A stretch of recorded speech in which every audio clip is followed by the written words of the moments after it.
Buenos días a todas y a todas. Muchísimas gracias por acompañarnos esta mañana en el lanzamiento de este programa formativo académico de la Embajada, Aula Virtual de la República Dominicana, o Aula Virtual de la Embajada Dominicana en Washington, D.C., para decir el nombre correctamente. Asimismo, en esta mañana estamos doblemente felices porque estamos también inaugurando lo que es nuestro recién creado canal de YouTube, a través del cual vamos a presentar todas las actividades que tengan lugar en esta aula virtual de la Embajada Dominicana en Washington, D.C. y otras actividades de esta embajada aquí en los Estados Unidos. Me permito saludar la presencia del embajador de la República Dominicana en los Estados Unidos de América, el señor José Tomás Pérez. También de nuestros representantes ante los organismos financieros internacionales que tienen sede aquí en esta ciudad de Washington. Voy a comenzar con el señor Jaime Álvarez, que es nuestro representante ante el Banco Mundial, el representante de la República Dominicana ante el Banco Mundial. Y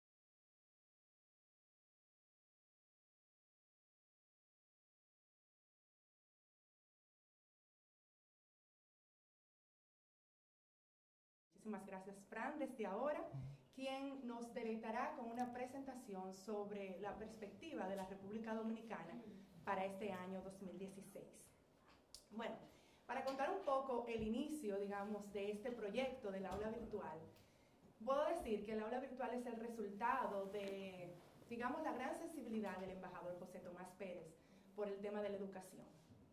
En efecto, como todos ustedes saben, desde el inicio de la gestión del embajador frente a esta embajada, se ha destacado por darle una gran prioridad al tema educación y por desarrollar lo que hemos llamado una verdadera diplomacia académica, en la que se ha impulsado una mejor y una mayor relación, sobre todo en el ámbito educativo, entre la República Dominicana y los Estados Unidos.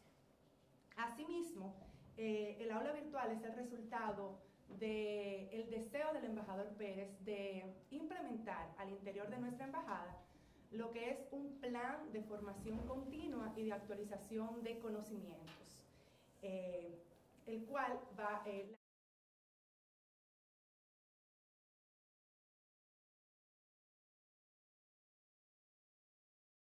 la Dominicana ante la OEA. Bueno, a medida que fuimos desarrollando la idea, pues nos dimos cuenta de un pequeño detalle, y era que teníamos a nuestro favor la magia de la tecnología. Entonces, realizamos que teníamos una oportunidad única de sacar provecho de la tecnología para socializar este conocimiento con todos y hacerlo accesible a muchas otras personas. Y es en este momento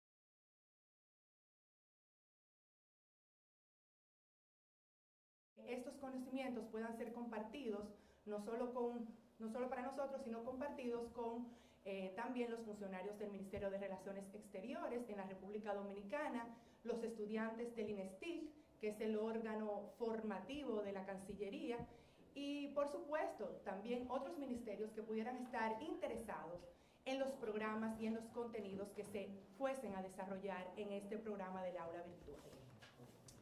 Bueno, aquí estamos inaugurando este nuevo programa, nada más y nada menos que desde el Salón de Conferencia de la Embajada, que hoy se convierte en un aula virtual, que es un gran sueño del embajador. Y así damos inicio a este hermoso proyecto que es de todos y para todos. Quisiera que por favor me permitieran agradecer a tantas personas que han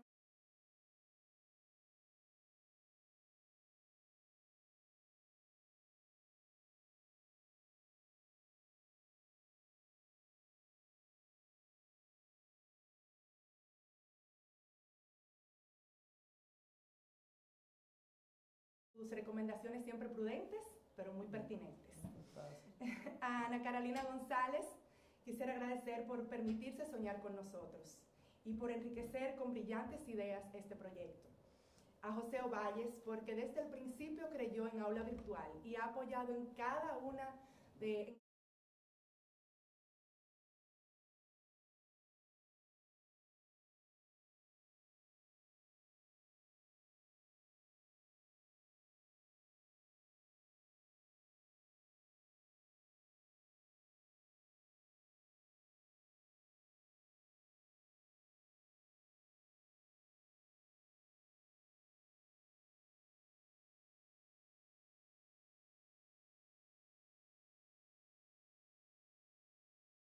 de nuestros amigos y colegas de la Misión Dominicana ante la OEA. Bueno, y finalmente quisiera agradecer al equipo de gente que se preocuparon por los detalles técnicos y que están haciendo posible que hoy podamos compartir esta experiencia con toda la República Dominicana y con todos los Estados Unidos, y quién sabe si esta aula virtual logra internacionalizarse aún mucho más de esta y nuestras fronteras. Quiero agradecer a Carlos Espaillat, a Juan Antonio Pérez y muy especialmente a Willy Lora, que no está con nosotros, está en Colombia, pero estuvo trabajando desde hace semanas en este proyecto, y a Juan Cabral, quien ha hecho posible esta transmisión en vivo. Tanto Willy Lora como Juan Cabral son dos exitosos profesionales dominicanos de la comunicación y de la producción de televisión en los Estados Unidos de América. Bueno, y a propósito de transmisión en vivo, creo que José Luis me apunta que nos están siguiendo desde varios puntos de la República Dominicana y desde varias ciudades de los Estados Unidos. O sea que a todos ustedes que nos están siguiendo, muchísimas gracias por su sintonía. Y bueno, me permito pensar que estos agradecimientos no terminan aquí, porque el aula virtual es un proyecto, como he dicho, para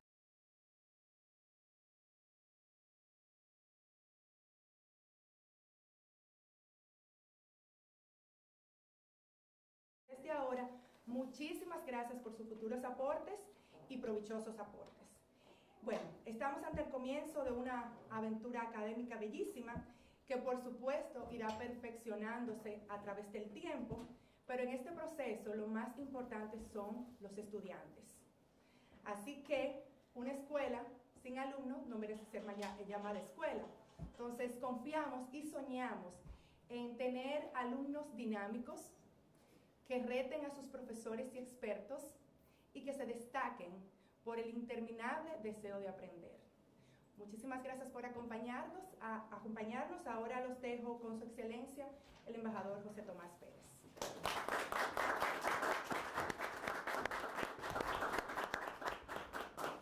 Tremenda presentadora que nos gastamos, con su carisma y su belleza. Sí, muy buenos días a mis estimados funcionarios y empleados de la Embajada Dominicana aquí en Washington, a los distinguidos miembros de la delegación de la OEA que también nos acompañan hoy.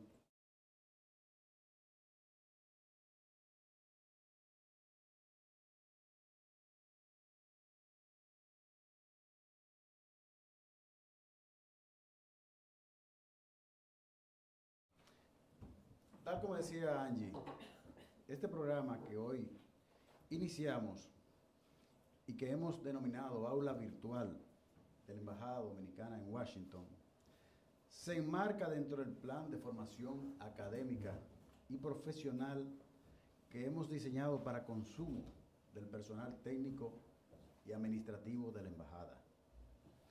No obstante, aprovechando las enormes posibilidades que nos ofrece la tecnología en nuestro tiempo y dada la calidad profesional de los expositores que participarán en nuestros programas de formación, hemos tomado la decisión de que este aporte no se quede aquí solo dentro de este reducido grupo de hombres y mujeres que componen el personal de la Embajada y de la OEA, sino que el mismo le llegue a todo el público que se muestre interesado en los temas y en los contenidos que vamos a ofrecer.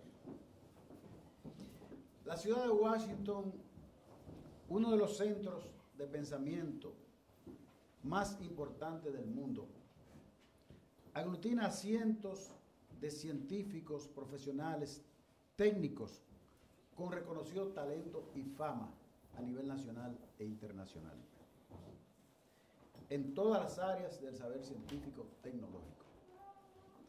Y es precisamente lo que queremos aprovechar, poniendo al alcance de todos, a través de esta aula virtual, las posibilidades infinitas del conocimiento humano llevado hasta la intimidad de su computadora y la discreción de sus tablets y sus teléfonos inteligentes. Nuestro primer invitado, el doctor Fran Fuentes Brito, tiene un doctorado en economía en la Universidad de Chicago. Es especialista en macroeconomía aplicada y poseedor de una vasta experiencia profesional como economista en el Banco Central de la República Dominicana y como representante actual del país en el Fondo Monetario Internacional en esta ciudad de Washington. Un verdadero peso completo. Con ustedes, y sin más preámbulos, les vamos a dejar con Fran Fuentes para que nos hable de la economía dominicana y sus perspectivas en el 2016. Una conferencia que sin lugar a duda será de mucha utilidad para aquellos que les interese entender lo que ha sido la economía de la República Dominicana en los últimos años, cómo se ha manejado y cuáles son las perspectivas que le ofrece a los dominicanos hacia el 2016 y los demás años que siguen. Con ustedes, y para también ese público que está siguiéndonos a través del internet, el doctor Fran Fuentes. Muchísimas gracias.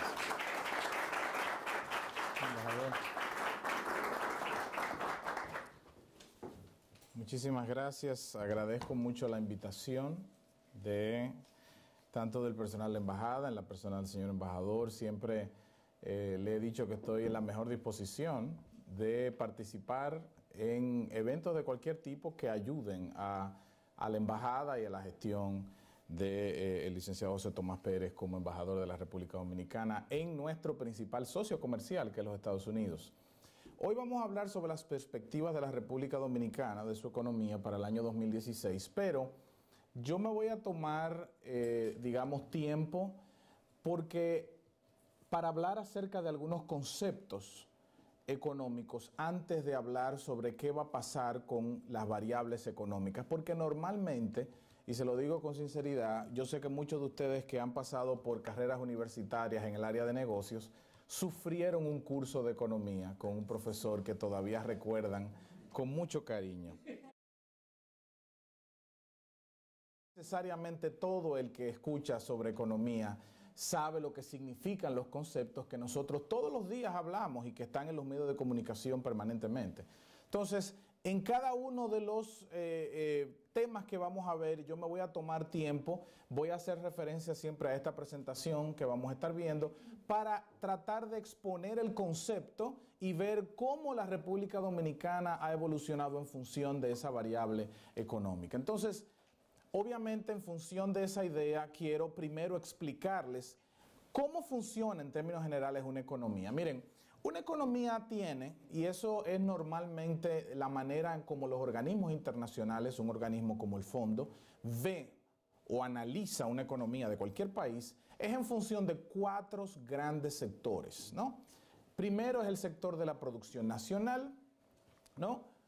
Lo que nosotros le llamamos el sector real. Más adelante les voy a explicar por qué se le llama así, pero es básicamente el sector de la producción nacional, donde las principales variables que se ven normalmente son el Producto Interno Bruto, la tasa de desempleo y el nivel de precios de la economía. Esas son las 3 grandes variables que se analizan cuando hablamos de la producción nacional.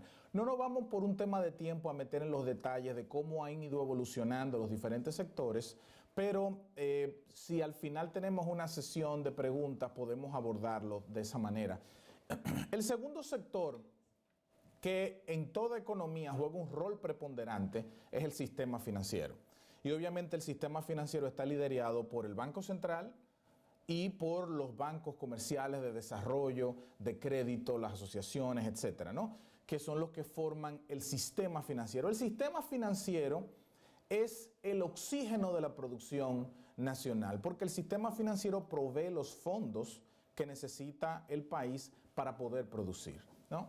Entonces, el tercer gran sector es el sector externo. La economía dominicana es particularmente muy abierta al comercio y a las relaciones internacionales, y nosotros para nosotros el sector externo juega un rol fundamental y lo vamos a ver más adelante, porque recuerden que del sector externo vienen las divisas que nosotros utilizamos para comprar los bienes y servicios que no producimos en la República Dominicana. Entonces, para nosotros es fundamental el rol del sector externo. Y por último está el gobierno, que es el otro gran sector que juega un papel preponderante. Todos nosotros somos de alguna manera socios del gobierno porque tenemos que pagar parte de nuestro salario o parte de nuestras utilidades para que el gobierno pueda recaudar impuestos y de esa manera entonces invertir en educación, salud, etcétera, ¿no? Entonces, todos estos sectores, como ustedes pueden ver aquí, están interrelacionados.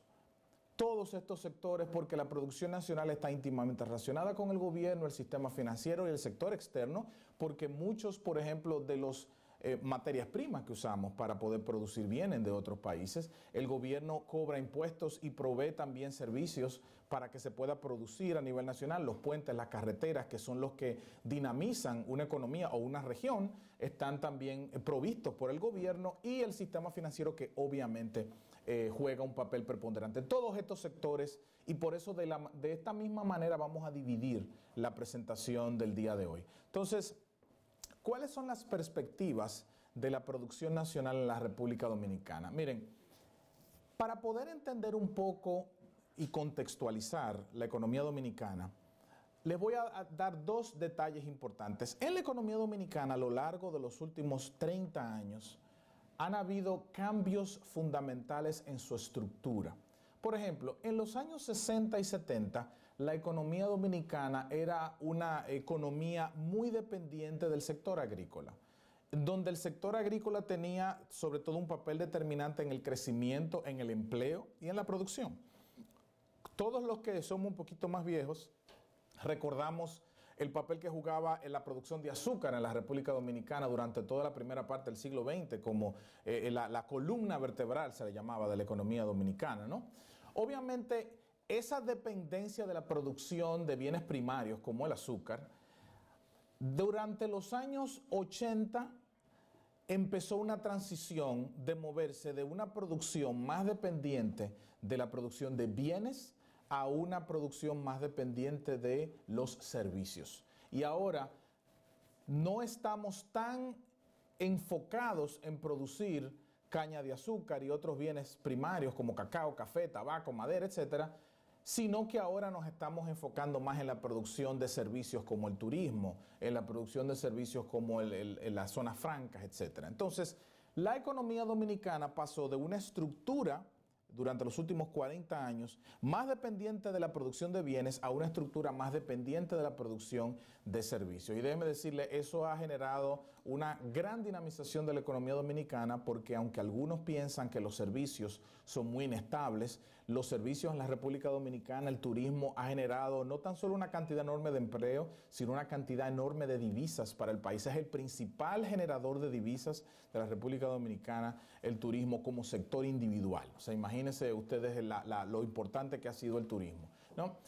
Lo segundo que quiero explicarles un poco de lo que es la estructura de la economía dominicana es el hecho de que nosotros pasamos de una economía dependiente o una economía enfocada hacia adentro hacia una economía enfocada hacia afuera. Si ustedes recuerdan, en el año 1968, luego de que el doctor Balaguer tomó el poder en el 66, se aprobó una ley, la famosa Ley 299, que creaba un sistema de producción en base a la sustitución de importaciones. Lo que se iba a hacer en el país era que en lugar de traer cosas de fuera, se iban a producir internamente, ¿no? Eso obviamente en su momento era una teoría muy empujada por la CEPAL y otros organismos internacionales, y muchos países aprovecharon esa forma de producción para desarrollar sus sistemas productivos. Pero la República Dominicana pasó de una economía enfocada hacia adentro hacia una economía enfocada hacia afuera. Y en los años 80, en los años 90 y sobre todo en el 2000, después de la reforma arancelaria y otras reformas que se hicieron, pues la economía dominicana se abrió. Y es una economía bastante abierta, con mucha relación con el exterior. Entonces tenemos una economía basada en los servicios y más abierta a diferencia de la economía que teníamos antes, que era una economía basada en la producción de bienes primarios y más cerrada. ¿Me siguen todos hasta ahí? Entonces, esa es la economía dominicana de hoy. Y la economía dominicana de hoy se mide en función del Producto Interno Bruto. Y el Producto Interno Bruto no es más que la totalidad de todos los bienes y servicios que se han producido en una economía. Y nosotros medimos dos cosas del Producto Interno Bruto. Lo medimos desde el punto de vista nominal, es decir, todo lo que se produjo en este año a los precios de este año, o desde el punto de vista real, en donde tomamos un año base y solamente medimos cómo varió la cantidad producida, que es lo que nos interesa saber. Entonces, miren lo que sucedió en la economía dominicana. Durante el año 2015, la República Dominicana creció un 7%, su Producto Interno Bruto real. Eso quiere decir que la cantidad producida de bienes y servicios en la República Dominicana creció en un 7%. Déjenme poner en contexto este dato. Ese 7% de crecimiento de la economía dominicana fue el más alto de toda América Latina. Y no tan solo eso, sino que ese 7% de la República Dominicana es uno de los más altos del mundo para el año 2015. La República Dominicana, en términos generales, tuvo quizá uno de los años, en términos macroeconómicos, más sólidos de su historia económica en el año 2015. Porque tuvimos un crecimiento económico, estabilidad de precios, bajo déficit fiscal y bajo déficit externo. Es una combinación que solamente se da en un cuento de hadas, pero la República Dominicana, las condiciones externas y las políticas internas le permitieron hacer eso. Ahora, siempre he explicado de que cuando mucha gente ve estos datos de la economía, la gente dice, pero yo no veo eso en mi casa, yo no veo eso en mi negocio. ¿Y por qué hay un crecimiento de 7% y no se refleja? Toda esta información que produce el Banco Central se hace en función de los datos, en función incluso de los estados financieros que mandan las empresas al Banco Central, que por ley deben mandar al Banco Central. Y el Banco Central es un compilador de esa información, la organiza en función de los estándares internacionales y la publica. Ahora, en la República Dominicana hay un tema que yo creo que es uno de los temas fundamentales que el presidente Medina ha estado insistiendo y se ha estado invirtiendo, y es que en la República Dominicana el crecimiento se han tomado medidas, y vamos a verlas más adelante, para que empiece a derramarse hacia la población. Porque si bien es cierto, las empresas están creciendo, pero queremos ver, y eso se hace a través de políticas públicas como las políticas educativas y las políticas de vivienda que está llevando a cabo el gobierno, de manera de que pueda eso derramarse a la población. Pero sin duda el crecimiento de la República Dominicana, nosotros ahora somos, para el Fondo Monetario Internacional, una de las economías modelo de la región. O sea, el Fondo Monetario Internacional ha visto con muy buenos ojos y una evaluación muy positiva del desempeño económico nuestro. Incluso fíjense esto, cuando analizamos la producción nacional también tenemos que hablar de la inflación. Y la inflación es simplemente el aumento del nivel general de precios en la República Dominicana. En la República Dominicana, si vemos este dato, fíjense que nosotros hemos tenido una historia inflacionaria un poco traumática en la República Dominicana. Y déjenme explicarle por qué. Aquí tenemos la tasa de inflación desde el año 84 hasta el año 2015. Estamos hablando de más de 30 años. Fíjense que las barras rojas son los momentos donde hemos tenido inflaciones grandes. Fíjense que en la primera inflación, a mediados de los años 80, tuvimos la crisis de la deuda, en donde tuvimos que firmar varios acuerdos con el Fondo Monetario Internacional, incluso con el gobierno del doctor Salvador Reyes Blanco. Después, si vemos la crisis fiscal por el famoso incremento del gasto público por los famosos inorgánicos, ustedes habían escuchado esa palabra, los inorgánicos, que era básicamente una emisión de dinero sin el respaldo, violando la ley orgánica del Banco Central, y por eso se llamaban inorgánicos. Y eso fue durante el gobierno del doctor Balaguer. Llegamos a una inflación de casi 60%. Pero fue en la crisis del petróleo, con la guerra del Golfo Pérsico en el año 1990, que hemos tenido la inflación más alta, casi de 80% en la historia de la República Dominicana. Luego de eso, fíjense que la crisis del 90, que fue una crisis sistémica bastante fuerte, que vino de fuera, nosotros a partir de ahí tuvimos un periodo de una relativa estabilidad de precios con niveles de inflación muy bajos hasta que llegamos a la crisis bancaria del 2003-2004, donde volvimos a tener, después de casi una década de estabilidad, una inflación que sobrepasó el 40% en el año 2003 y la depreciación histórica que tuvimos en ese año de la moneda dominicana. Entonces, a partir de ahí, fíjense cómo las políticas que ha implementado el Banco Central han mantenido la inflación muy baja en República Dominicana y se espera que para el año 2016 esa inflación sea entre 2.5 y 3%, que es una inflación prácticamente muy baja para los estándares de cualquier país emergente. En términos de crecimiento, que olvidé mencionarlo, nosotros estamos hablando de un crecimiento para 2016 en torno a 5.56%, que es todavía un crecimiento bastante alto para los estándares de la región. Ahora, si usted me preguntará, ¿cómo se calcula esa tasa de inflación? Porque mucha gente me dice, ¿cómo el Banco Central determina la tasa de inflación? Lo determina a través de un proceso que comienza con una encuesta que se hace normalmente cada 10 años, 15 años, para actualizar lo que se llama la canasta familiar.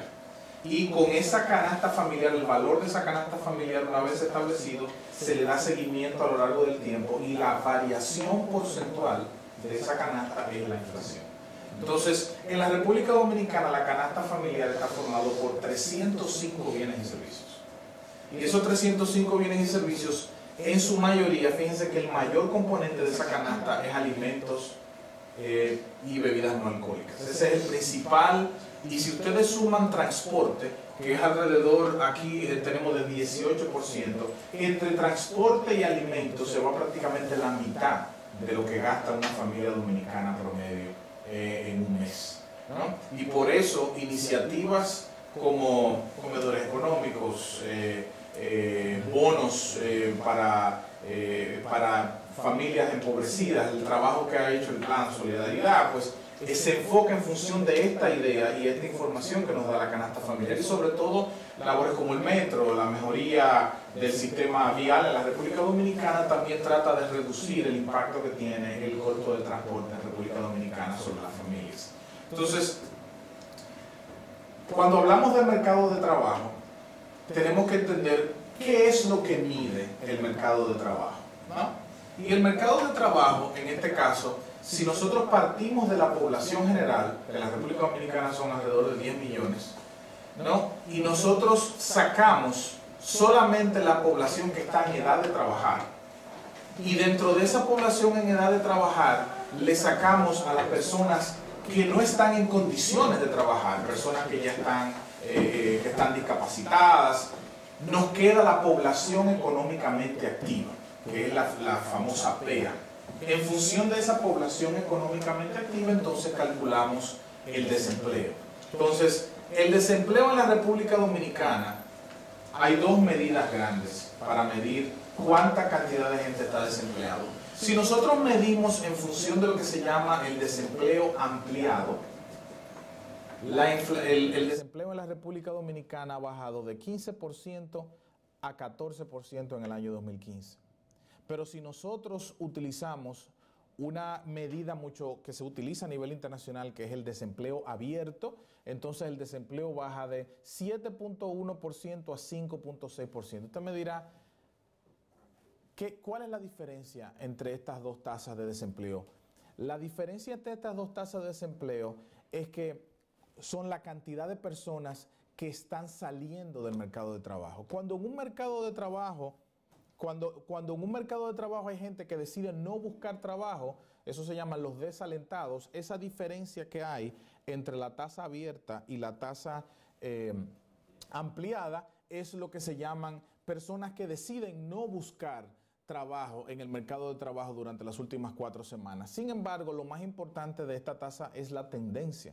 Fíjense cómo el desempleo en la República Dominicana en los últimos años ha ido descendiendo, medido por cualquiera de las dos tasas. Eso nos da la idea de que la economía dominicana está creando empleos. De hecho, hasta el momento ya la economía dominicana en los últimos 3 años y medio ha creado más de 400,000 empleos nuevos, ¿no? Y eso es un dato muy importante para cómo la economía, si el empleo está yendo de la mano con el crecimiento de la economía dominicana. Entonces, en términos de la producción nacional, vemos que el país, a pesar de que todavía nos quedan muchos retos pendientes, ha estado mejorando, la economía ha estado creciendo, está generando empleo con una inflación baja en función de sus recursos económicos disponibles. Entonces, con relación al primer sector de la economía, para el año 2016 las perspectivas son positivas, porque tenemos una economía que seguirá creciendo,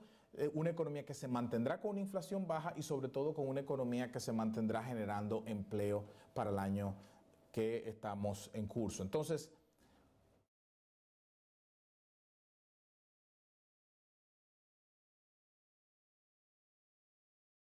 en la República Dominicana.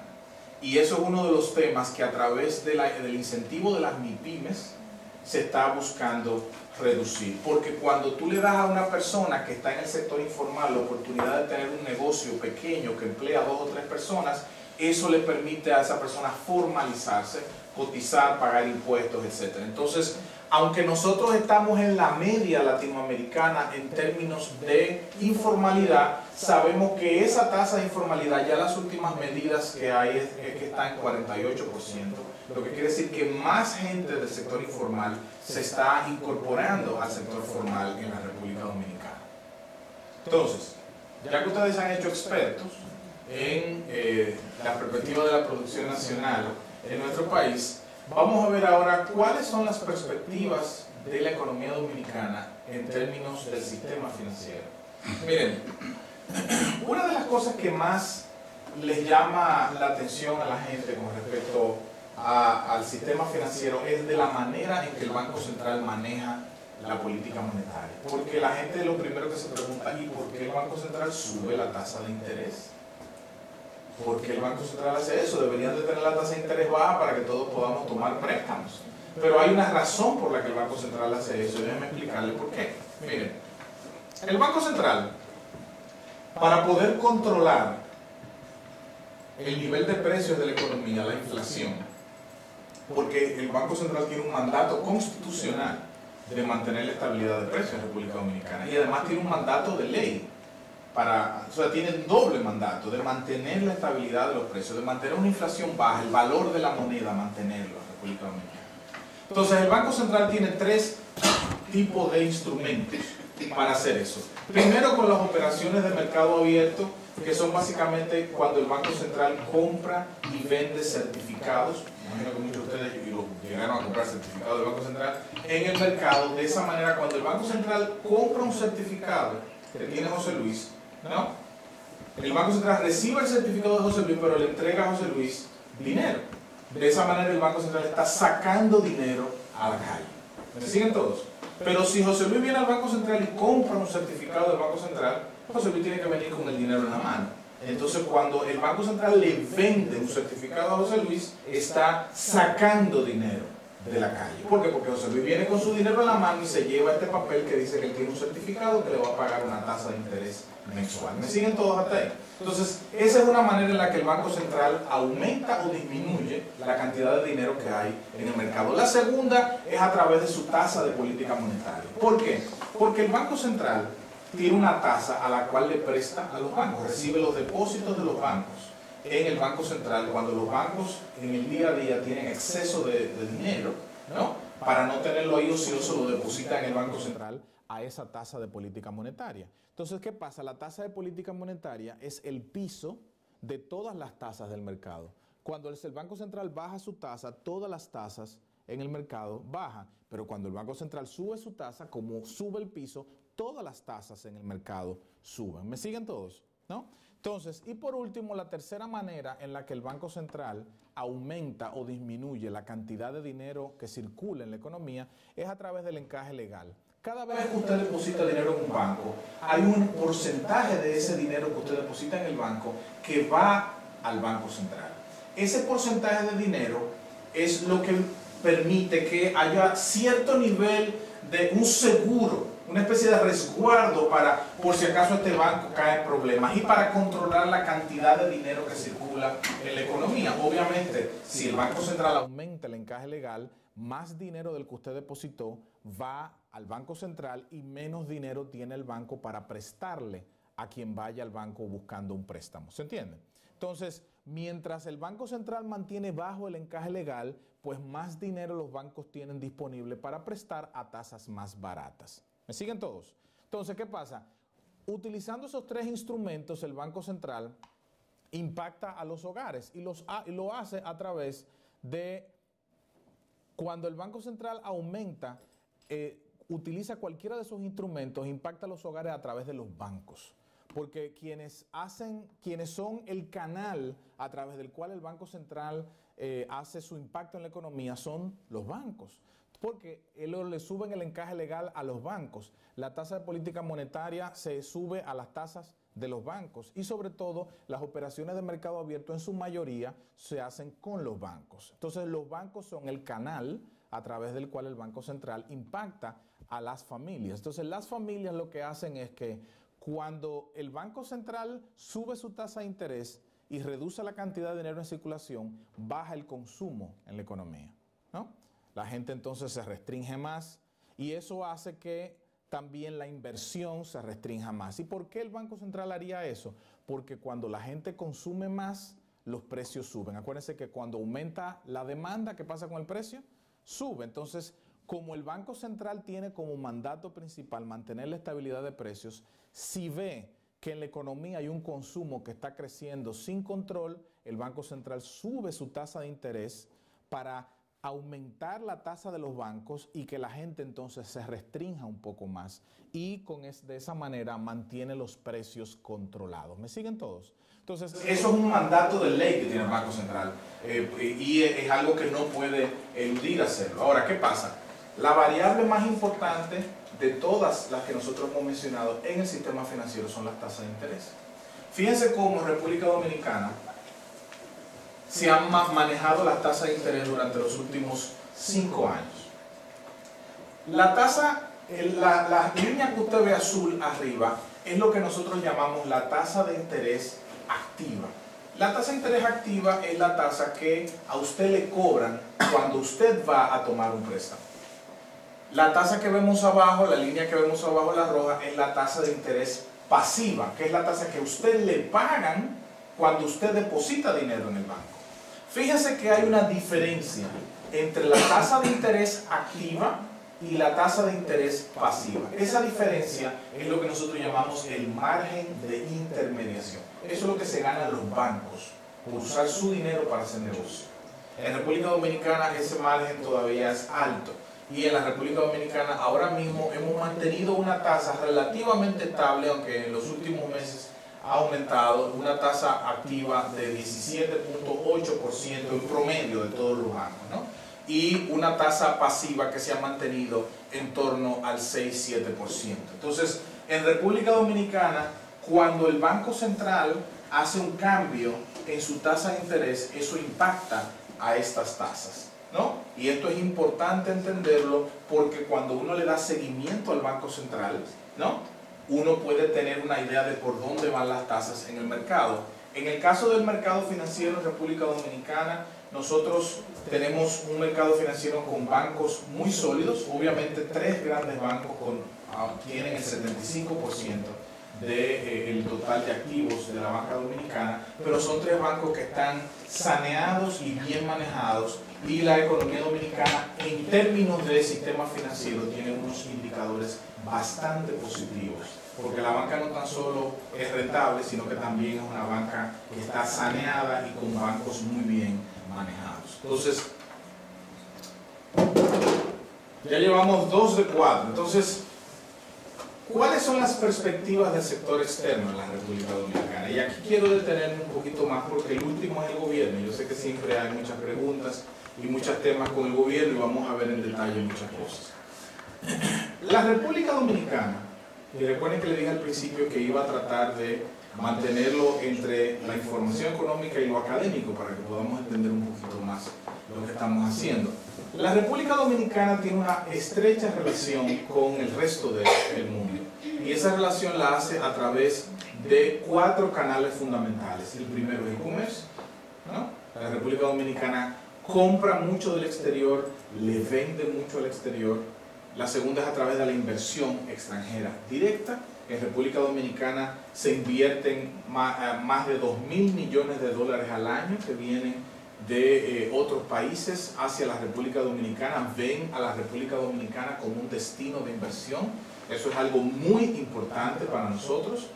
El tercer canal es a través de las transferencias, a través de las remesas. La República Dominicana recibe casi 5.000 millones de dólares al año en remesas, transferencias que hacen precisamente dominicanos que están ubicados fuera de la República Dominicana. El 80% de las remesas que se reciben en República Dominicana vienen de los Estados Unidos y de ese 80% probablemente 75% de la ciudad de Nueva York y el resto viene de España. España hay una comunidad bastante grande de dominicanos que también aporta a través de las remesas a la economía dominicana. Y el último canal es a través del endeudamiento. Obviamente cuando la República Dominicana le toma un préstamo a un organismo internacional o a otro país, eso también es una manera de nosotros estar conectados con el resto del mundo. Pero la variable más importante del sector externo es la tasa de cambio. Y vamos a ver cómo se ha comportado la tasa de cambio en República Dominicana. En términos de cómo está la República Dominicana con respecto al sector externo, lo que nosotros analizamos es la cuenta corriente que viene de la balanza de pagos. Y normalmente cuando usted va a hacer un análisis de cómo está un país, lo hace en función de su tamaño. Y para eso siempre ustedes ven que la mayoría de los indicadores económicos están como porcentaje del Producto Interno Bruto. No, para darnos una idea de en función del tamaño de la economía de ese país, cómo está el problema o cómo está esa variable. En este caso, la República Dominicana importa, compra más del exterior de lo que le vende al exterior, ¿no? Y por eso tiene un déficit. Pero fíjense que ese déficit en la República Dominicana pasó de ser equivalente al 7.5% del PIB en 2011 a ser ahora equivalente para lo que se espera para este año a un 2% del PIB. Se entiende que una economía que tenga un déficit por debajo del 5%, en términos generales, es una economía que puede financiar ese déficit sin problema. La República Dominicana hoy tiene menos de la mitad de ese déficit pronosticado para este año. Eso es muy positivo por lo siguiente, y una de las cosas que más nos ha ayudado es el petróleo. Nosotros somos una economía que el 33% de lo que importamos es petróleo. O sea, nosotros 3 de cada 10 dólares que compramos en el exterior es pura y simplemente petróleo para poder consumir internamente, gasolina y otros combustibles.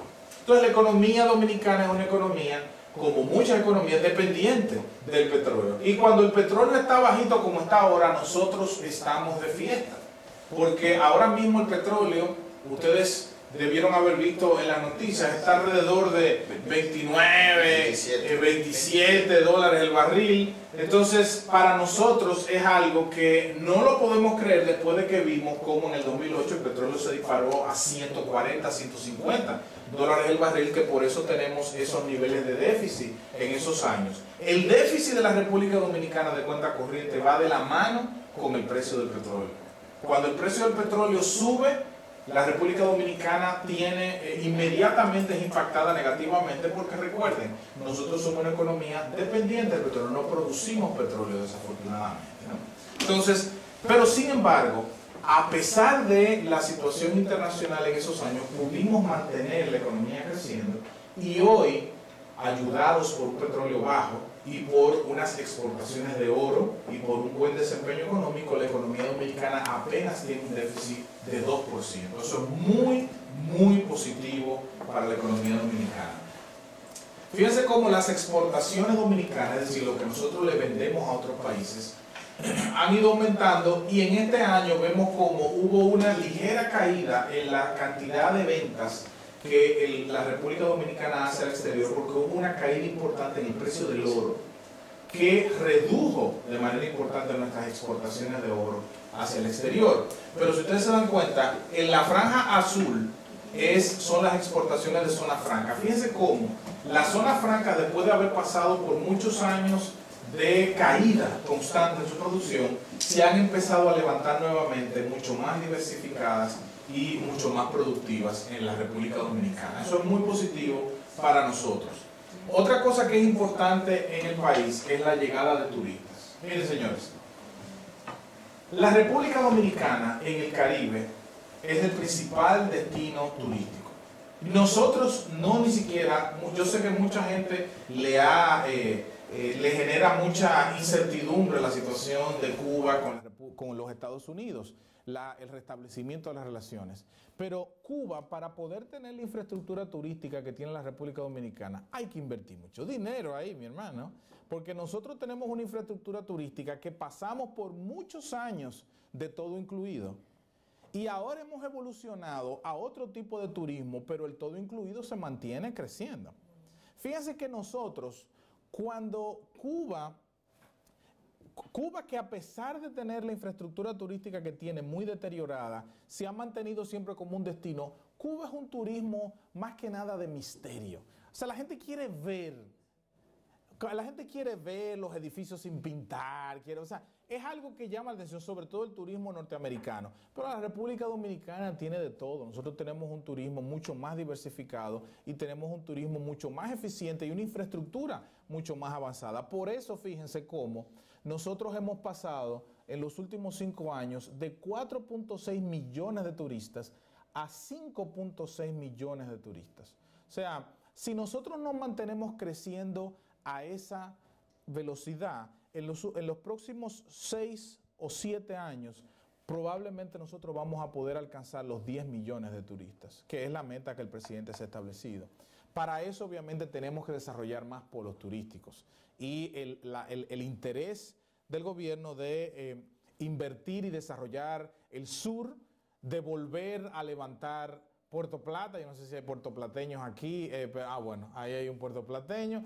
Puerto Plata fue nuestro principal, Puerto Plata, que es el sur de la Florida, fue nuestro principal, la punta de lanza de la estrategia turística del gobierno durante los años 80, ¿no? Lo que pasa es que ahora Cap Cana, Punta Cana se han comido los caramelos de todo el mundo, pero el gobierno está mirando nuevamente hacia el sur y hacia el norte con el objetivo de desarrollar esas áreas. Y esto, señores, para cómo está el mundo en crisis, o sea, nosotros hemos tenido 5 años de crisis europea, 8 años de crisis en Estados Unidos, y la República Dominicana no ha dejado de recibir turistas. Hemos tenido Zika, ha habido H1N1, ha habido de todo.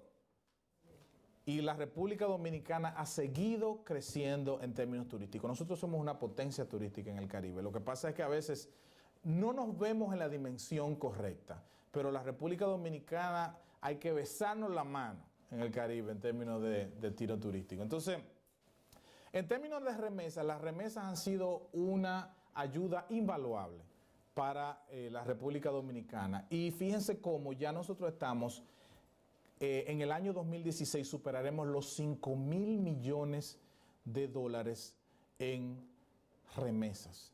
Para que ustedes tengan una idea, el PIB de la República Dominicana, medido en dólares, son 67,000 millones de dólares. Y nosotros recibimos 5,000 millones de dólares sin producir nada, nos lo envían.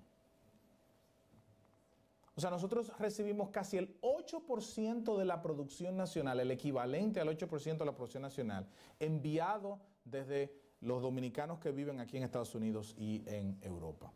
O sea, y usted me dirá, bueno, pero tenemos que saber que eso es un regalo. Sí, es un regalo, por eso es bueno, ¿entienden? Y sobre todo porque eso es fundamental para financiar la producción nacional en República Dominicana.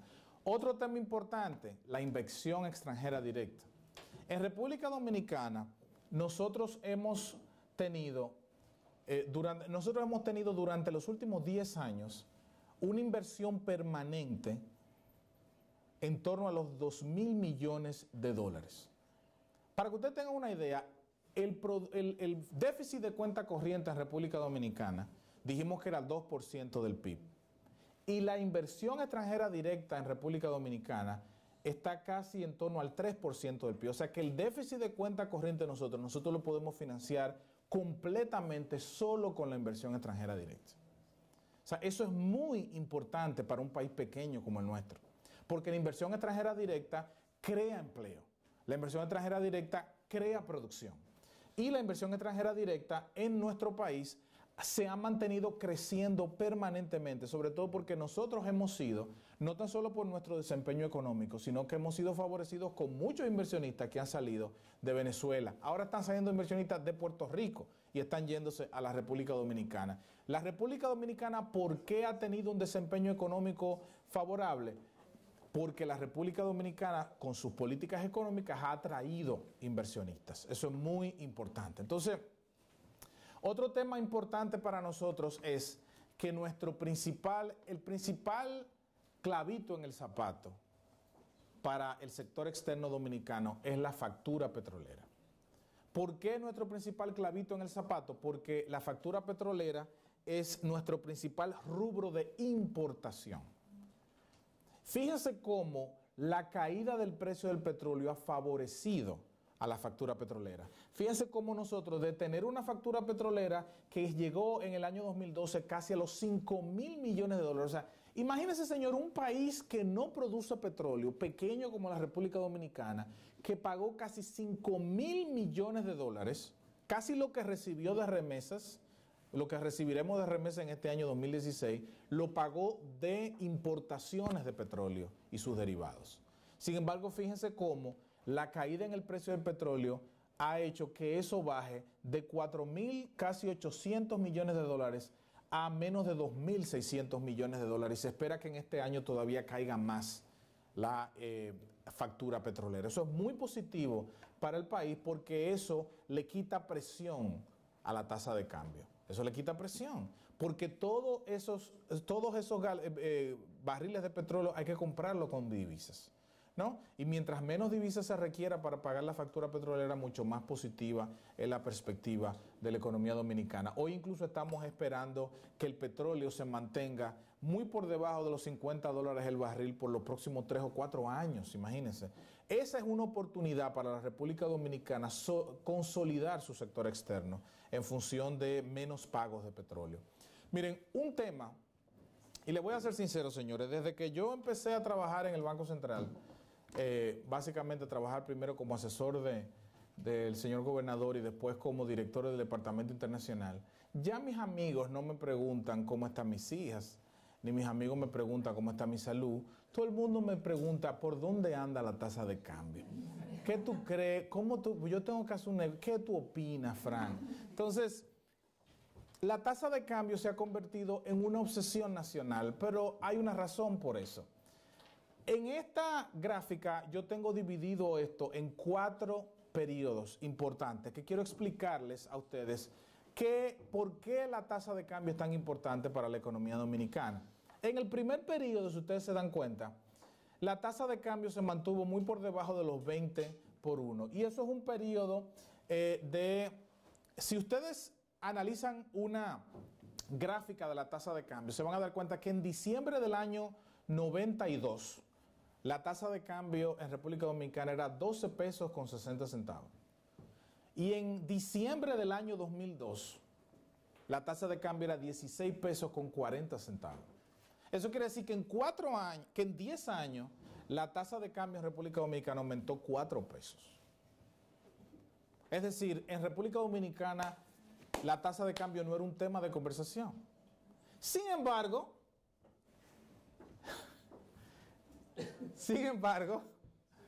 en la República Dominicana, durante la crisis bancaria de 2003-2004, nosotros tuvimos un aumento de la inflación, de la tasa de cambio que pasó de alrededor de 17:1 a casi 60:1 en algunos días. Esta es la tasa promedio.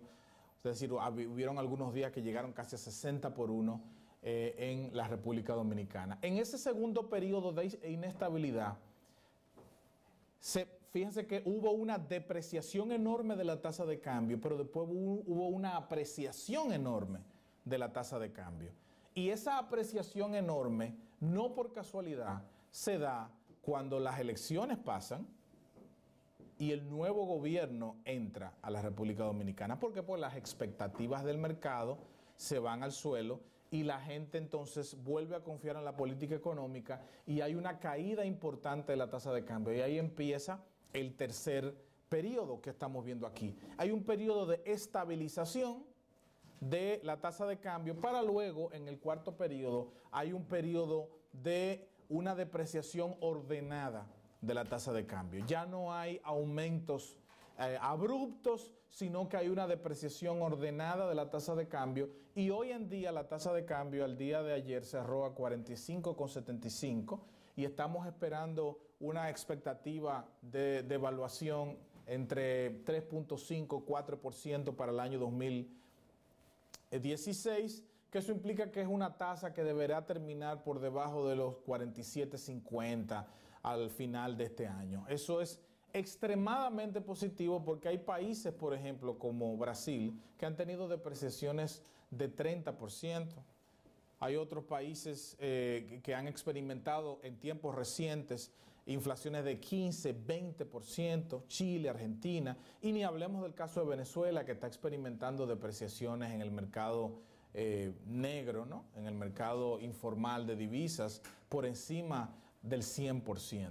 Entonces, la República Dominicana ha podido mantener una estabilidad de la tasa de cambio y eso ha sido clave para el crecimiento en la República Dominicana porque la gente ha vuelto a confiar en la política económica del Banco Central en función de la estabilidad de la tasa de cambio. Y la estabilidad de la tasa de cambio se va a mantener porque el Banco Central considera que eso es una variable clave para el crecimiento de la economía y para la estabilidad de precios. Acuérdense que nosotros consumimos gran parte de lo que compramos todos los días viene de los Estados Unidos, viene de Europa, es importado y eso hay que pagarlo en dólares, hay que pagarlo en divisas. Y si la tasa de cambio se mantiene estable, los precios no aumentan de manera desproporcionada como sucedió cuando la crisis de 2003-2004, ¿no? Entonces, esto es una variable importante que quizá usted me dirá, bueno, pero a mí no me interesa mucho saber cuánto están las reservas internacionales del Banco Central. Déjeme decirle una cosa, si a usted le interesa la tasa de cambio como variable, a usted le interesa mucho saber por dónde andan las reservas del Banco Central. ¿Por qué? Simple, porque la manera en la que la tasa de cambio se mantiene estable es porque el Banco Central tiene reservas para mantenerla estable. No, la tasa de cambio es como un animal salvaje. O sea, si usted no lo puede, si usted no tiene la fuerza para domarlo, no crea que subiéndosele arriba usted le va a hacer algo. Para poder domar la tasa de cambio, usted tiene que tener reservas. Y el Banco Central hace 10 años no tenía reservas, debía reservas. O sea, la razón por la que el Banco Central durante la crisis bancaria no pudo hacer nada y dejó que la tasa de cambio subiera sin control es porque debía reservas, no tenía reservas. Hoy nosotros de deber reservas tenemos por encima de 5.200 millones de dólares en reservas. Entonces, ahora la tasa de cambio te respeta. ¿Por qué? Porque tú tienes reservas.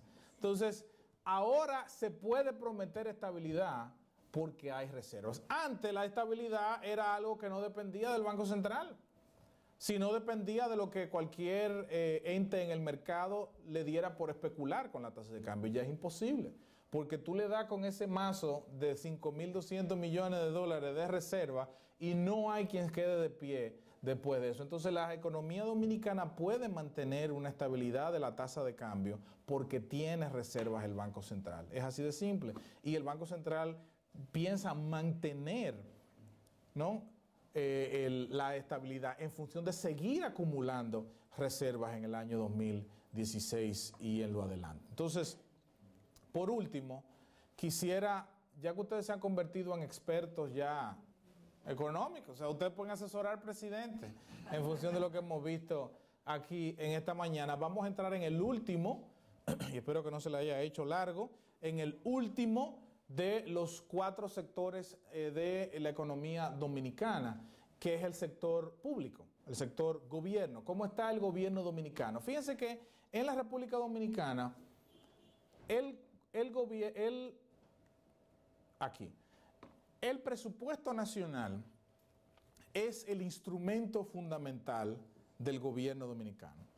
Porque ahí, en el presupuesto nacional, están plasmados los planes que el gobierno tiene año a año, de lo que piensa hacer con el dinero que recauda de impuestos. Entonces, fíjense cómo el presupuesto nacional en la República Dominicana ha ido incrementando de manera sostenida, pero fíjense cómo en los últimos años el presupuesto se ha estabilizado. Fíjense cómo nosotros pasamos de un presupuesto en 2011 de 3.900 millones de pesos a 430.000 y pasamos a 530.000, un aumento de 100.000 millones de pesos entre el año 2012 y 2013. Pero fíjense cómo a partir del año 2014 se ha estabilizado el crecimiento del presupuesto nacional. Eso es una idea de disciplina fiscal. Eso es muy importante, porque si no hay disciplina fiscal, les voy a mostrar lo importante que es eso. En el año 2012 nosotros tuvimos si usted se preguntara cómo se maneja el gobierno dominicano, bueno, el gobierno dominicano, como la mayoría de los gobiernos del mundo y sobre todo como la mayoría de los gobiernos de países emergentes como la República Dominicana, se maneja con déficit, ¿no? Tiene que financiarse a través de déficit, ¿no? Entonces, o tiene que financiar sus déficits. Entonces, fíjense cómo a partir del año 2012, cuando la República Dominicana tuvo un déficit bastante alto, el gobierno dominicano ha logrado mantener una disciplina fiscal que le ha permitido ir reduciendo de manera sostenida ese déficit. Fíjense cómo incluso para el año 2016, que es un año electoral, el gobierno dominicano mantiene sus proyecciones de un déficit menor que el del año anterior, y no solo eso, sino que los organismos internacionales han validado las políticas que el gobierno ha establecido para mantener ese déficit. Eso es importante saberlo porque la disciplina fiscal es la clave de la reducción de la deuda pública en la República Dominicana. Si nosotros reducimos el déficit y podemos incluso en el futuro generar un superávit, podemos ir reduciendo nuestra deuda en el largo plazo. Pero es importante que se empiece con una conciencia de parte de las autoridades de la necesidad de tener una disciplina fiscal, y la administración del presidente Medina ha tenido una conciencia extraordinaria en función de lo que está pasando alrededor en el mundo. Fíjense que el problema fiscal es el problema principal en Europa. Y en los Estados Unidos ni se diga, los Estados Unidos ha tenido un problema fiscal tan grande que ustedes han visto cómo la deuda en los Estados Unidos ya pasó el 100% del Producto Interno Bruto. En la República Dominicana nosotros tenemos una deuda de alrededor del 46.6, 47% del Producto Interno Bruto. Usted me dirá, bueno, es muy alta, pero si nosotros nos comparamos con nuestros alrededores, la deuda de la República Dominicana es sostenible y manejable. Lo que nosotros tenemos es que evitar que siga creciendo. ¿Y cómo evitamos que siga creciendo? Disciplina fiscal. Es la única manera, porque si nosotros tuviéramos un déficit que también sin control, acuérdense que el que todos los meses en su casa, ganando 100.000 pesos, gasta 150, tiene un déficit de ¿cuánto? De 50.000 pesos. Y ese déficit de 50.000 pesos, ¿cómo usted lo financia? Cogiendo préstamos, con tarjetas de crédito, ¿no? Y si usted sigue con ese déficit, esos 50.000 pesos en un mes se convierten en 100 en 2 meses, 200 en 4 meses y sigue creciendo. Entonces, la disciplina fiscal ha sido la clave y será la clave para que nosotros podamos seguir manteniendo la deuda en términos sostenibles como está hoy y sobre todo la economía creciendo. Es importante saber también que una de las razones por las que el gobierno dominicano tiene déficit es porque tiene una presión tributaria baja. Déjeme explicarle qué es lo que es esto de una presión tributaria. En la República Dominicana, como en cualquier país del mundo, la manera de medir cuánto recauda el gobierno en función del tamaño del país es dividir todos los ingresos fiscales del gobierno entre el Producto Interno Bruto. A eso nosotros le llamamos presión tributaria. Eso quiere decir que por cada 100 pesos que se producen en la República Dominicana, en el año 2015 se recaudaron 14.8 pesos. Lo que quiere decir que nosotros producimos mucho, pero recaudamos poco de eso. El gobierno ha tratado de reducir los niveles de evasión, el gobierno ha tratado de reducir a facilitar el pago de los impuestos. Sin embargo, en República Dominicana, cuando tú le dices al país que tú vas a invertir 4% en educación, ya no te queda 14.8, te queda 10.8. Y cuando tú le dices que tú vas a gastar 2% en pago de intereses, ya no te queda 10, te quedan 8. Y cuando tú tienes que gastar 2 más en las transferencias al sector eléctrico o 1, te quedan 7. Y así vamos bajando, ¿no? Entonces, ahora el sector salud quiere un 5% del Producto Interno Bruto. Y eso, para poder hacer eso, hay que recomponer todo esto. Y este es un tema importante. Por eso el pacto fiscal que el gobierno quiere firmar es fundamental, para poder llevar a cabo una política fiscal sostenible y poder darle a todos los sectores lo que requieren los sectores. Por eso este diálogo es importante. Entonces, en la República Dominicana, uno de los temas que ha sido complicado es el tema de las transferencias al sector eléctrico. Sin embargo, la baja en el precio del petróleo ha ayudado a que el gobierno reduzca la transferencia al sector eléctrico. Y lo más importante es que el gobierno ha establecido un plan para reducir su dependencia del petróleo. Porque acuérdense que el petróleo, mientras más tú dependes de él, estás más esclavo a sus vaivenes. Entonces, la República Dominicana ha establecido un plan para construir las plantas a carbón.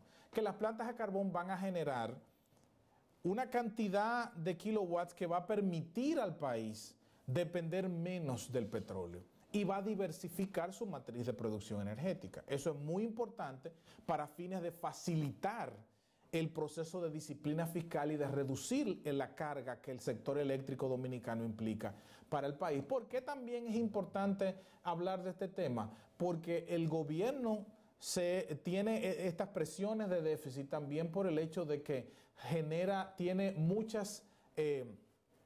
Hay muchas exenciones en la República Dominicana en términos del sistema tributario. Fíjense que, y esto es algo que estábamos conversando con el señor embajador, en la República Dominicana la cantidad de exenciones que se dan de impuestos suman alrededor de 6.5% del Producto Interno Bruto. Lo que quiere decir que nosotros pudiéramos, si elimináramos esas exenciones, tener un superávit fiscal en República Dominicana. Imagínese usted. O sea, si nosotros reducimos a la mitad esas exenciones, ese déficit de 2.3% que estamos esperando sería un superávit de 1%.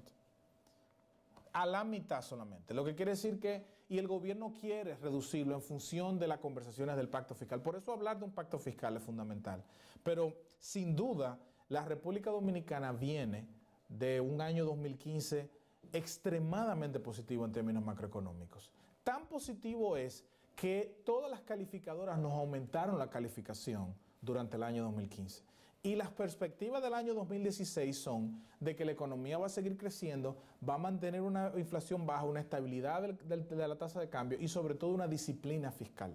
Entonces, yo creo que en función de lo que está pasando a nivel internacional, la economía dominicana está bien posicionada para sacar beneficio, no tan solo del contexto internacional, sino de su posicionamiento a nivel regional y ante los organismos internacionales. Así que, señora, muchísimas gracias.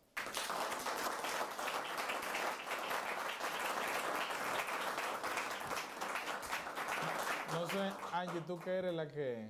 No sé si tú... Bueno, realmente vamos a pasar... Estoy tratando de encender otra vez mi celular, que me estaba jugando una mala pasada y se me quedó casi sin batería. Bueno, decía que llegamos a la sesión de preguntas y respuestas. No sé si dentro de la sala tienen alguna inquietud que plantear a nuestro expositor o algún comentario. De hecho, nosotros tenemos ya preguntas a través del Twitter. Hay varias preguntas. ¡Wow! Nos están siguiendo. Ah, qué bien. Entonces, hay varias preguntas, pero por razones de tiempo, si el señor embajador me lo permite, voy a seleccionar las 3 primeras para no darle prioridad a ninguna. Y voy a plantear las preguntas, digamos... Ese señor te está... Sí, hay varias preguntas aquí, pero voy a plantear primero las preguntas como ellos no tienen la oportunidad de estar aquí con nosotros. Claro. Voy a plantear primero las preguntas que nos llegaron a través del Twitter y después vamos a dar paso a las preguntas de las personas que están aquí en nuestro salón de conferencia, que hoy es nuestra aula virtual. La primera pregunta es de Gabriela Beltré, abogada joven dominicana, que pregunta a través del Twitter. ¿Piensa usted que las políticas públicas, además de promover el emprendedurismo, permitirán su sostenibilidad? Es decir, dice ella, un joven emprendedor, una vez logra constituirse como agente económico, podrá, de acuerdo a su opinión y contando con las políticas públicas fiscales, mantenerse y exhibir crecimiento. Okay. Si tú quieres, yo voy contestándolas al paso, al tiempo que las hace, o las vas a hacer las todas. voy a hacer todas juntas. Perfecto. Y luego me retiro para que demos paso a los demás. La segunda pregunta es de Amaury Castro. Él dice trabajar en una empresa consultora en negocios y tecnología y pregunta si nuestro expositor considera que se le debe dar mayor apoyo a los inversionistas que están en el desarrollo de la energía alternativa, energía solar, energía eólica, dice él, y que si debemos como país apoyar más el reciclaje y verlo como fuente de ingresos directos. Interesante pregunta de Amaury Castro. Y nuestra tercera pregunta es de Gina Almonte. Gina, gracias Gina, Gina nos está siguiendo, es una destacada comunicadora joven de la República Dominicana, es la presentadora y la productora de Hablan los Hechos, y preguntó a través del Twitter. Yo creo que esta pregunta ya tú la has contestado, pero cumplo con plantear las tres primeras, que si podemos ser realmente optimistas con las proyecciones económicas de este 2016. Ok. Para empezar con la primera pregunta, con respecto a el emprendedurismo en la República Dominicana, miren, una de las políticas más importantes que ha establecido el presidente Medina desde que asumió el poder es el apoyo a las MIPYMES, a las micro, pequeñas y medianas empresas. ¿Por qué eso es importante? Porque miren, en la República Dominicana, a pesar de que nosotros tenemos grandes empresas que emplean a mucha gente, más del 90% de los empleados, de los trabajadores dominicanos, trabajan en micro, pequeñas y medianas empresas. Entonces, trabajar con ese sector, financiar ese sector, es fundamental. Eso es lo primero. Lo segundo es que el gobierno ha establecido políticas para realmente incorporarlos a las labores productivas que el gobierno ha establecido. Por ejemplo, todo lo que tiene que ver con el desayuno escolar lo están supliendo micro, pequeñas y medianas empresas. En la República Dominicana sí nosotros tenemos que seguir incentivando, en el caso de las micro y pequeñas y medianas empresas, es facilitar los trámites todavía más para la creación de nuevas empresas, que todavía muchas veces en el Doing Business del Banco Mundial todavía nos presentan como un reto. Eso, facilitar los procesos en las instancias del gobierno de manera que pueda ser mucho más fluido, y sobre todo que el apoyo del gobierno en términos de financiamiento lo asuma también el sector privado. Fíjense que el gobierno ha estado a través de Banca Solidaria, con la visita sorpresa del presidente y otros mecanismos, está dando financiamiento, pero queremos también que el sector privado, la banca privada, se incorpore más para que pueda ser mucho más fluido la cantidad de recursos que fluye hacia ese sector, que es fundamental porque ahí trabaja el 90% de los dominicanos en la República Dominicana. La otra era... La otra pregunta de la energía alternativa. Miren, como yo mencionaba hace un momento, la construcción de las plantas a carbón es una estrategia del gobierno para tratar de diversificar la matriz de producción energética. ¿Por qué es importante diversificar? Porque la única manera de reducir el riesgo no se puede eliminar, la manera de reducir el riesgo es diversificando. Ahora bien, uno de los problemas que nosotros hemos tenido en República Dominicana ha sido que el marco legal para el uso de energía y producción de energías alternativas ha tenido muchas trabas para su ejecución. Y nosotros entendemos que la única manera en que nosotros vamos a poder movernos hacia energías limpias, ¿no? Nosotros todavía no tenemos un tema de contaminación ambiental importante en República Dominicana como lo tienen otros países, pero no podemos esperar a tenerlo para tomar acciones con términos de energía limpia. Y yo creo que en la República Dominicana nosotros tenemos la mejor ubicación geográfica para poder tener energía solar y una ubicación privilegiada para la energía eólica. ¿Por qué? Porque nosotros estamos en medio del Caribe y vivimos de eso. O sea, nosotros vivimos de sol, arena y mar. Entonces nosotros tenemos las condiciones para poder ser un hub incluso en el Caribe, como en una ocasión uno de los economistas del Banco del Fondo Monetario estableció y habló sobre la importancia de que en el Caribe se muevan hacia energías alternativas y se alejen un poco de la producción de combustibles fósiles. Así que yo creo fielmente de que ese es el camino a seguir en términos de energías alternativas. ¿Podemos ser realmente optimistas con las proyecciones de este 2016? Mira, para el año 2016, yo creo que optimista es quizá una palabra un poco... Se queda corto en algunos aspectos, porque déjeme decirle lo siguiente, la República Dominicana tiene todavía muchos retos. No nos vamos a parar aquí a decir que nosotros estamos en una situación donde no necesitamos avanzar más. Claro que necesitamos avanzar más. Pero yo quiero que usted por un momento mire alrededor lo que está pasando en América Latina. O sea, América Latina está ahora mismo en una de sus peores recesiones como región de los últimos 20 años. Incluso durante la crisis financiera mundial, América Latina se mantuvo creciendo y hoy países como México, Brasil, Argentina, Venezuela, que son los motores de la región, están todos con crecimientos negativos. Hay muchos otros países que están, porque son productores de commodities, son productores de petróleo, están languideciendo por la falta de ingresos fiscales, por la poca producción y el bajo precio del petróleo. Sin embargo, la República Dominicana se ha podido ubicar aprovechándose del dinamismo del sector servicios y a la misma vez con un petróleo bajo y con políticas públicas sanas internamente. Nosotros estamos en una situación privilegiada. Yo creo que debemos ser muy optimistas con respecto al año 2016.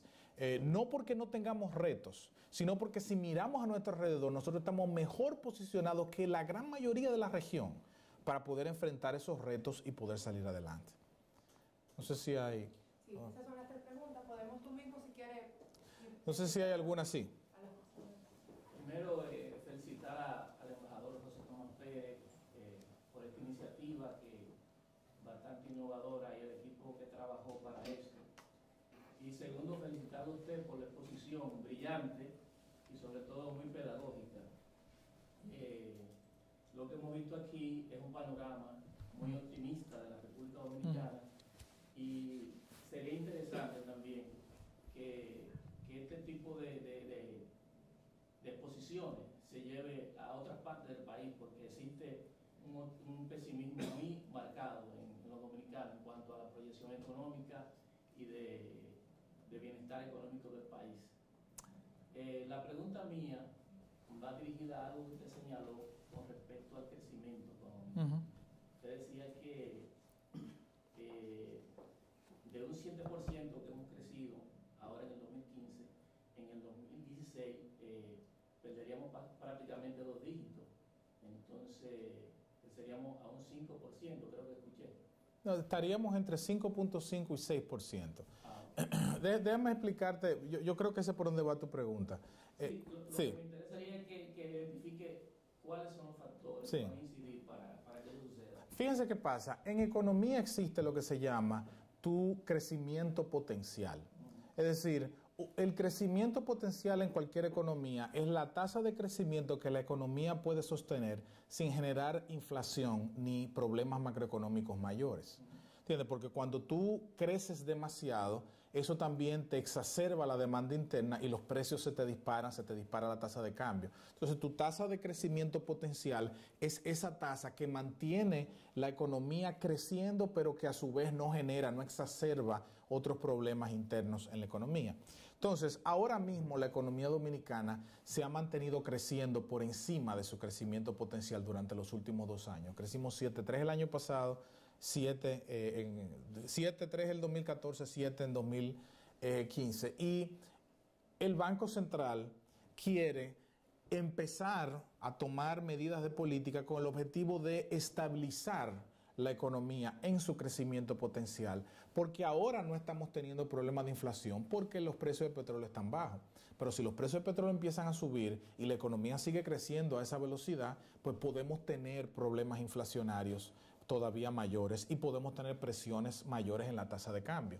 Entonces, el Banco Central lo que prevé es que la economía va a seguir creciendo porque 6% es un crecimiento muy saludable. Entonces, estaríamos creciendo un crecimiento todavía ahora muy cercano a nuestro crecimiento potencial, que nos garantizaría que la economía va a seguir creciendo, pero que a su vez no van a haber problemas ni de tasa de cambio ni de inflación. Esa es la razón por la que tú ves que pareciera que estamos yendo hacia abajo, pero realmente estamos estabilizando el crecimiento para lograr que sea en un ambiente de más estabilidad macroeconómica. Sí. Primero que nada, agradecer al embajador por la oportunidad que nos da y a ti por esa brillante exposición. Quería hacer varias preguntitas. Primero, a ver si tú rápidamente nos explicas lo que es el déficit cuasificado. Sí, cómo no. Tanto se ha hablado. Segundo, quisiera saber cuál sería el impacto de la factura petrolera si no tuviéramos Petrocaribe. Si lo hay. Sí. Hay impacto, porque no lo sé. De hecho, no sé si ustedes recibieron un artículo que yo escribí sobre ese tema. Se lo voy a hacer llegar sobre Petrocaribe, pero sí, continúo. Bueno, hay más preguntas, pero... Ok, mira, con respecto al déficit cuasificado, déjame explicarte qué es lo que pasa. Ubiquémonos en el año 2003, cuando quiebra Baninter. Obviamente, todo el mundo saca su dinero recibe su dinero de Baninter y de Banco Mercantil y de Bancrédito, ¿no? Y sale a comprar dólares con eso, y sale a comprar propiedades con eso, ¿no? Para tratar de mantener el valor de su dinero. Por eso una casa que valía $2 millones en 2002 vale 10 millones 2 millones de pesos en 2002 vale 10 millones de pesos en 2005, ¿entiendes? Porque el mercado de la vivienda pues también recibió un impacto fuerte. Ahora, ¿qué pasa? En la República Dominicana, al salir todo ese dinero a la calle y dispararse la tasa de cambio y dispararse la inflación, el Banco Central tenía que buscar una manera, ya que no tenía reservas, de recoger ese dinero para evitar que la situación se siguiera yendo de control. Entonces el Banco Central utilizó unos certificados de participación y los puso a tasas de 60 y 50%, si alguno de ustedes compró en ese tiempo, felicidades, a tasas de 50 y 60% con el objetivo de atraer a la gente para que la gente le trajera el dinero al Banco Central y así que la gente, en lugar de tenerlo en los bolsillos y que pueda comprar cosas y que la inflación y la tasa de cambio siguiera subiendo, pues el Banco Central lo que hizo fue que puso estas tasas para recoger todo ese dinero. En todo ese proceso de recoger, con todo ese dinero que estaba en la calle, el Banco Central a partir de ahí tuvo que mantener esa política de recoger dinero con el objetivo de parar la depreciación de la moneda y parar el incremento de los precios. ¿Qué pasa? El Banco Central no es un banco comercial. Los bancos comerciales, cuando usted va al banco, usted deposita su dinero en el banco, inmediatamente el banco recibe su dinero, se voltea a prestárselo a otra persona y le cobra un interés más alto a esta persona que lo que le va a pagar a usted por tener ese dinero ahí, y ese margen se lo gana el banco, ¿no? El Banco Central no es así. El Banco Central es un banco que emisor, lo que quiere decir que cuando el Banco Central saca dinero de circulación, no lo puede prestar a nadie, sino que lo tiene que poner en su bóveda, que de hecho es bastante grande, en el tercer sótano del Banco Central, y lo ponen en su bóveda. Ese dinero está mejor que todito nosotros, porque está en aire acondicionado, bien, en esa bóveda. Pero para poder tener ese dinero ahí, tiene que pagarle a usted unos intereses para que usted no se lo lleve. Y esos intereses descapitaliza al Banco Central. ¿Me siguen? Porque esos intereses los tiene el Banco Central que sacar de su dinero para pagarle a usted para que no se lleve el dinero que usted tiene en su bóveda. ¿Me siguen todos hasta ahí? Entonces, el dinero que el Banco Central le paga a usted o a cualquiera que tenga su dinero depositado en el Banco Central, esos intereses, es lo que se llama el déficit cuasifiscal. ¿Por qué es el déficit cuasifiscal? Porque debió pagarlo el gobierno, pero el Banco Central asumió esa deuda, y como el Banco Central la asumió, es cuasi fiscal, ¿no? Entonces, los intereses que se pagan por esa deuda son el verdadero déficit cuasifiscal. ¿Por qué? Porque descapitalizan al Banco Central. Porque recuerde, si usted quiere su $1.000.000 que está en la bóveda del Banco Central, se lo da y ya no tiene que pagarle más intereses. Lo que quiere decir que hay gente que suma el dinero que está en la bóveda más los intereses y dice, todo esto es el déficit cuasifical. No. El déficit cuasifical es solamente el dinero que el Banco Central está pagando por los intereses. ¿Por qué? Porque el dinero que está en la bóveda es suyo. Ese dinero no es un déficit. Ese dinero simplemente está sacado fuera de circulación. Pero para que usted acceda a dejarlo en la bóveda, yo tengo que pagarle unos intereses todos los meses. No sé si contesté tu pregunta. Sí. ¿Cuál es el déficit ahora? El déficit, nosotros... ¿Cómo se hace bajar? Sí, el déficit normalmente el Banco Central lo mide en función del Producto Interno Bruto. Y el déficit cuando la crisis era alrededor de 4% del Producto Interno Bruto, ¿no?, que se tenían que pagar. Ahora el déficit es alrededor de 1.2 del Producto Interno Bruto. Son como algunos 25 o 30 mil millones al año que el Banco Central tiene que pagar en intereses. Porque acuérdate que el Banco Central desde el 2009 ya no recibe dinero del público. Ya antes la gente hacía una fila larguísima y iba y llevaba su dinero al Banco Central. Pero el Banco Central decidió no hacer eso, sino que ahora, para tú poder, el Banco Central emite certificados a los bancos, ¿no?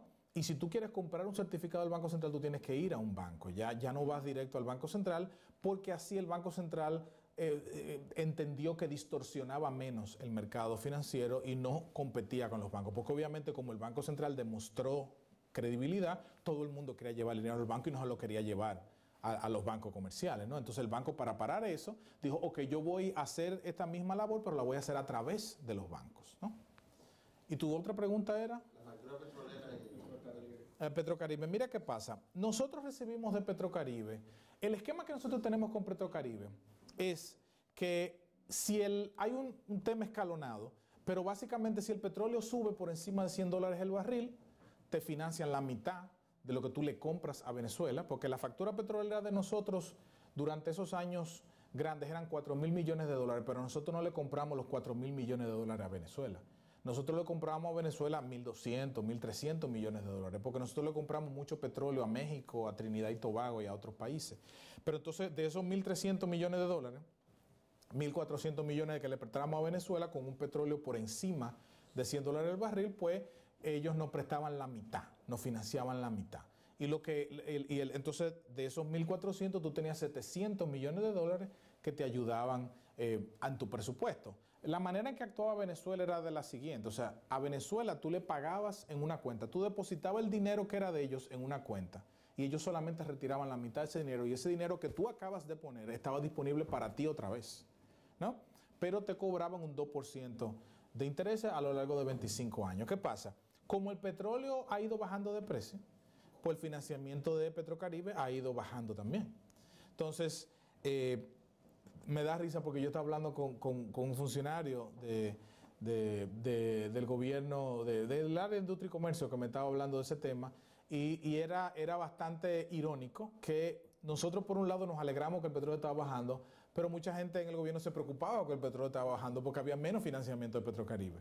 Entonces, hoy lo que el gobierno ha hecho es que el financiamiento de Petrocaribe se ha llegado a su mínima expresión, sobre todo porque hicimos una transacción. Bueno, la transacción que nosotros hicimos para comprar la deuda de Petrocaribe, nosotros teníamos una deuda con Petrocaribe, con Venezuela, de $4.000 millones y le compramos esa misma deuda de $4.000 millones por 1.900. O sea, nosotros en lugar de tener una deuda de 4.000, ahora tenemos una deuda que es 2.100 menos que la que teníamos porque Venezuela necesitaba dinero, porque Venezuela está en una situación muy precaria. Entonces, ¿qué pasa? Como tenemos un nivel tan bajito de deuda de Petrocaribe y el precio está tan bajito también, pues Petrocaribe ya no es un tema en términos de financiamiento. Y ya lo que el gobierno ha decidido es emitir bonos soberanos. Y por eso es que tú ves que cuando el gobierno tiene necesidad va a los mercados, como la economía está muy bien posicionada, puede conseguir una deuda barata en los mercados y cambiar deuda cara por deuda barata en los mercados internacionales, y Petrocaribe ha pasado a un segundo o un tercer plano. Esa es la realidad. Sí. Sí.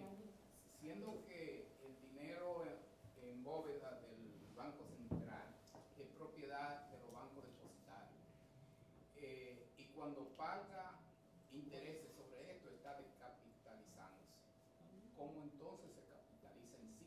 Excelente pregunta. En el año 2005, el Banco Central y el gobierno dominicano, o sea, el Banco Central y el Ministerio de Hacienda, obviamente el Congreso de la República, emitió la ley de recapitalización del Banco Central. Entonces se supone que A partir de ahí, el dinero que el Banco Central paga de intereses y se descapitaliza cada vez que lo hace, el gobierno lo iba a empezar a pagar al Banco Central, porque acuérdense que el déficit es cuasi fiscal, se suponía que era el gobierno que tenía que pagarlo y el Banco Central asumió la deuda. Entonces, el gobierno le paga al Banco Central y el Banco Central le sigue pagando a los depositantes de ese dinero. Eso es lo que dice la ley de recapitalización. ¿Qué pasa? Cuando empezó toda la crisis del 2008-2009, y la economía se desaceleró, el petróleo subió y empezaron todos los problemas de la crisis, pues el gobierno se vio en una situación difícil de seguirle dando al Banco Central la cantidad que el Banco Central debía por ley recibir. Entonces lo que han hecho es que a través de la ley de presupuesto que se aprueba cada año, han llegado a un acuerdo que no necesariamente las autoridades del Banco Central están muy de acuerdo con que se pague menos al Banco Central del dinero que se debe pagar por la ley de recapitalización. Entonces ahora se está en conversación para, en lugar de tener que hacer eso cada año por la ley de presupuesto, simplemente cambiar la ley de recapitalización del Banco Central para llegar a un monto menor, no en función del PIB, sino en función de los ingresos que el gobierno recibe y facilitar la recapitalización del banco. Muchas gracias. La última pregunta, porque Sí. hay que trabajar. Doctor, usted habló del PIB, también habló del PIB nominal, del PIB real. Al final, en el sector gobierno habló de la estabilización del presupuesto nacional de los últimos 3 años. Por ende, de esa estabilización habló también de la estabilización del déficit fiscal. Quiero saber de dónde sale ese dato que usted dice que es el PIB de 67.000 millones de dólares y qué comportamiento va a tener el PIB con ese comportamiento de estabilización del presupuesto nacional. Bueno, el dato del PIB en dólares es simplemente tomar el dato de la producción nacional en pesos y dividirla por una tasa de cambio promedio. Eso te da más o menos una idea de, en dólares, para tú poder compararte con otros países, tú utilizas ese dato porque pesos solamente utilizamos nosotros los dominicanos. Y con respecto a la relación que pueda tener el gasto del gobierno con, eso es una pregunta muy importante porque normalmente se entiende que cuando el gobierno gasta mucho la economía crece, ¿no? Entonces cuando el gobierno se restringe la gente tiene temor de que no haya suficiente crecimiento. Sin embargo, en República Dominicana, una de las cosas que ha tratado de hacer esta administración es darle mayor participación al sector privado. Lo que el gobierno no puede poner, que lo ponga el sector privado. Entonces, el hecho de que se esté incentivando tanto a través del financiamiento a las MIPYMES, eso hace que lo que el gobierno decide no gastar, lo produzca el sector privado, sobre todo impulsado por el sector de MIPYMES. O sea que esta política sí está tratando de ser coherente con un menor gasto del gobierno, pero con una mayor participación del sector privado a través de un sector que genera mucho empleo. Bueno, la verdad,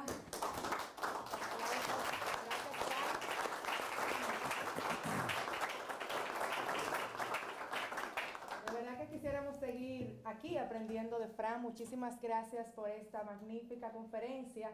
Solo nos resta dar el siguiente anuncio. Que estén atentos porque en el mes de marzo o en el próximo mes de marzo continuamos con más contenido de esta aula virtual de la Embajada Dominicana en Washington y vamos a tener 2 grandes platos fuertes. La primera es una conferencia con el director de Política Nacional del Partido Demócrata que nos va a hablar o nos va a explicar cómo funciona el sistema de primaria y el sistema electoral en los Estados Unidos. Creo que va a ser muy interesante y seguido por mucha gente, también desde la República Dominicana y aquí en todo el territorio de los Estados Unidos.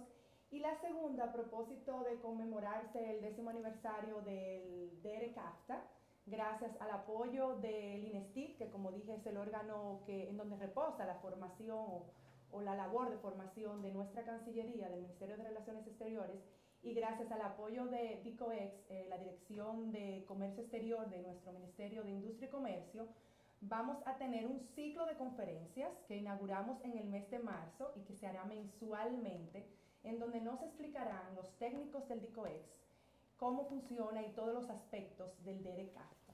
Así que le invitamos a no perderse esta aula virtual de la Embajada Dominicana en Washington. A los que nos han seguido a través de nuestro canal de YouTube y han hecho preguntas por Twitter, lamentablemente no hemos tenido el tiempo para contestarla toda. Yo les exhortamos a que se comuniquen directamente con Fran Fuentes. Su cuenta de Twitter es Fran_Fuentes, _ Fuentes. Pueden hacer la pregunta directamente. Nosotros le vamos a pasar la que hemos recibido por nuestro canal de YouTube, por el chat en vivo y por la cuenta de Twitter, pero le invitamos a que se pongan en contacto directo con Fran y que continúen apoyando esta iniciativa de la Embajada. Muchísimas gracias nuevamente a Fran Fuentes por acompañarnos en esta primera entrega, y así damos por concluido este programa de aula virtual de la Embajada Dominicana.